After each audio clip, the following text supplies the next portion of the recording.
Hi everyone, it's Tanya from Shattered Bones.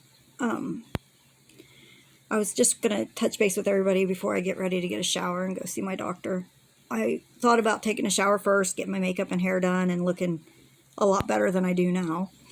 I have slept for 20 hours in a row, and I only woke up because of the alarm being set because I have a doctor's appointment today. Or I would have slept longer. And this is the pattern that I've been doing. Also, my eyes are burning terrible right now. I get what they call body memories. It's similar to what I talked about in my blog about, I don't remember the name of that blog. I wrote a blog about when my abuser burned me on my arm with a curling iron, intentionally burned me. I kept getting that burning sensation on my forearm. For years I had that, and then once that memory came back and I could process that burning sensation went away. So whatever's going on with my eyes is most likely another body memory. So as soon as I am able to retrieve that memory and process it, then my eyes will quit burning. That's typically how it works. So my son is going to drive me to my doctor's appointment because my eyes are hurting too bad to drive. Thank goodness I have a good, strong support system. I don't know how people do it without that. It's hard enough surrounded by people who love me and care about me. I can't imagine doing this alone, and so many of you do that, and I admire all of you for that. So I will be heading to the doctor today, talking to him, about everything that I've been processing. I have therapy tomorrow.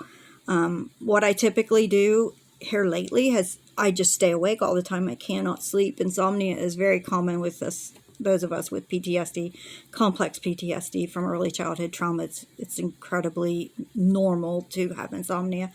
I'll go about 72 hours or longer with zero sleep, and then typically I will sleep for almost a whole day or so. It's just like my body crashes to the point where I can't stay awake anymore, and I just sleep. Usually, lately I have been aware of my inner workings and the way my brain works now since the second week of April. So about 2 weeks, I guess, is all, which is very hard to believe because once I became aware of that, like names are coming to me. I keep a journal, and that's how I'm learning about how my mind works.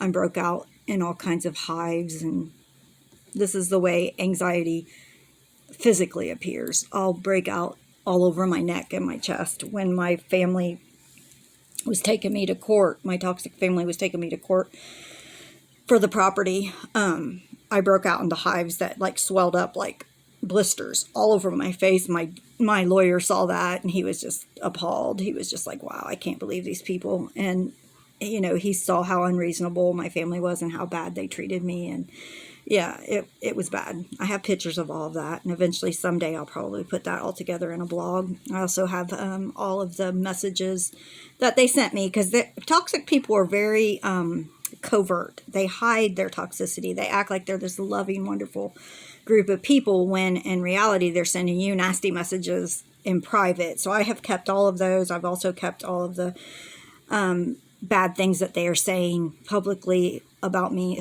particularly my sister. She is very vile and toxic and works for the prosecuting attorney in our area, which I find completely ironic that she's actually putting criminals behind bars and helping in that process. And her boss runs an anti-bullying campaign, which is also hilarious because my sister knew I was suicidal, but she was still sending me all of this nasty stuff and trying to turn my friends against me, which she ended up doing, but they weren't really my friends anyway, because if they were really my friends, they wouldn't have turned against me.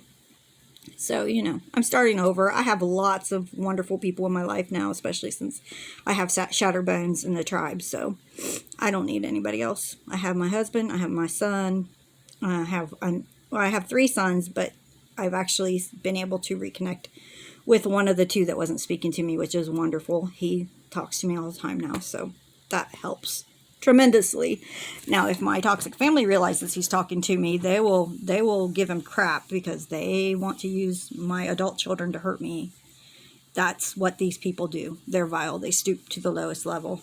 They know how bad I'm hurting. I can't make up these diagnoses. You know, my doctors tell me what I have. And you will not have complex PTSD or dissociative identity disorder unless you've undergone tremendous trauma as a child.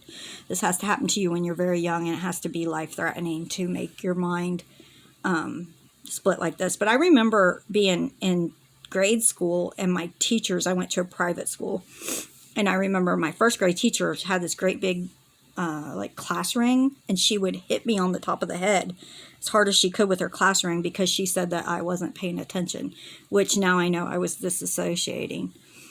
So anyone who takes care of children, daycare, teachers, whatever, if you notice a kid that's kind of staring off and stuff, pay attention to that child, because there could be something really serious going on behind closed doors that you're not aware of.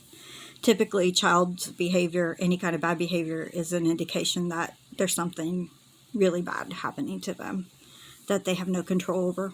So, okay, I'm heading to the doctor. Wanted you to see the good, bad, and the ugly of me. So this is what you see is what you get. This is where I'm at today. I'm struggling. My eyes burn. I'm going to go get dressed and go to the doctor. And you guys know, if you have agoraphobia, how difficult it is to just even get yourself out the door. So I'm going to go deal with that and get outside. And I will talk to you guys probably tomorrow. So long.